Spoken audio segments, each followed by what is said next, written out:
Tu cherches une recette de tiramisu qui sort de l'ordinaire? Je te propose ma recette de tiramisu banane spéculoos, tu vas voir, c'est une vraie tuerie. Juste avant de commencer, abonne-toi à la chaîne si ce n'est pas déjà fait, tu ne louperas aucune de mes recettes. Let's go! Pour commencer, tu vas prendre 2 œufs et séparer le blanc des jaunes, ajouter 30 g de sucre, une cuillère à soupe d'extrait de vanille, 375 g de mascarpone, et on fouette le tout jusqu'à obtenir un mélange bien homogène. Si vous n'avez pas de batteur, vous pouvez tout à fait utiliser un fouet et le faire manuellement, ça marche autant. Et pour les blancs, on ajoute une petite pincée de sel et on les fouette bien jusqu'à obtention d'une belle neige. Vous pouvez bien évidemment aussi utiliser un fouet si vous n'avez pas de batteur, par contre ça risque d'être un petit peu plus long à la main.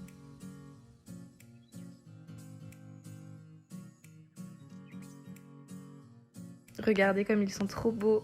Allez, on continue, du coup on ajoute nos blancs neige à la mousse de mascarpone et on mélange bien sans casser les blancs.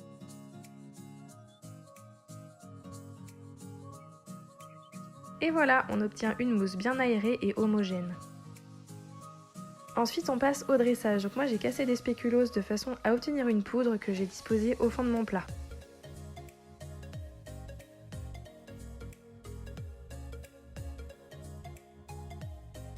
Ensuite on fait un premier étage avec notre mousse de mascarpone.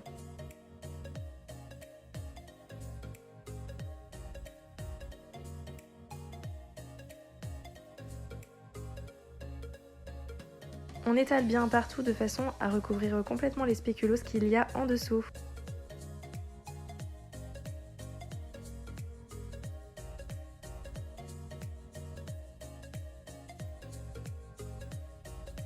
Une fois que c'est fait, vous prenez les tout petits dés de banane que vous aurez coupés au préalable et vous les disposez partout sur votre crème de mascarpone.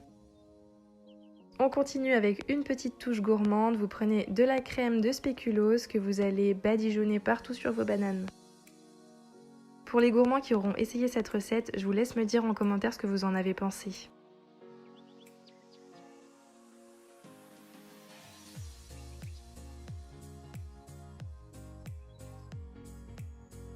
Et ensuite, on met le reste de la mousse de mascarpone par-dessus de façon à recouvrir totalement les bananes aux spéculoos.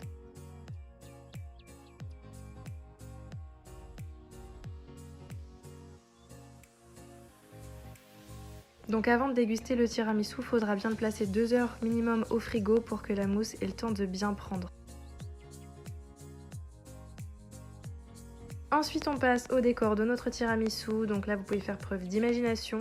Moi j'ai pris de la poudre de spéculoos que j'ai mis un petit peu partout sur le tiramisu et après j'ai badigeonné de crème de spéculoos parce qu'on n'en a jamais assez.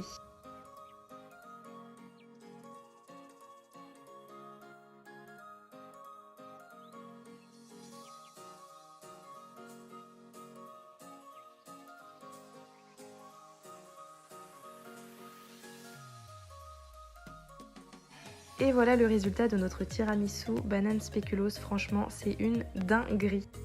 Si vous avez aimé cette vidéo, je vous laisse me le faire savoir en commentaire, mettre un petit pouce en l'air en dessous de la vidéo. Vous pouvez également vous abonner pour ne louper aucune de mes recettes, je sors une vidéo tous les mercredis à 20 h. Et sur ce, je vous souhaite une très bonne dégustation.